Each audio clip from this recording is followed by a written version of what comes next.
नमस्कार, प्रणाम आप सभी को। और आज सुबह सुबह लाइव आने का कारण ये है कि आज एक बहुत ही प्यारी फिल्म जिसके डायरेक्टर हमारे पराग पाटिल सर हैं और उसके वो लोग देखें और इसको और शेयर करें। क्या खासियत है? खास बात ये है कि भाई जी गांव में हम लोग देखते हैं ना, हर कोई कुछ ना कुछ जुगाड़ से कुछ बनाता है। हाँ, गांव में जो जुगाड़, हाँ जुगाड़ू जैसे बोलते हैं उनका। जुगाड़ से कुछ भी बना देता है। बिल्कुल बिल्कुल।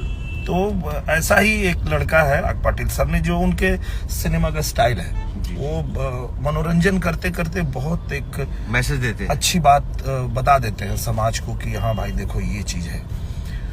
तो वो आप लोगों को बहुत मजा आएगा। The power pack Rama power star. Manish Azamgarh से जुड़ गए हैं, नमस्कार।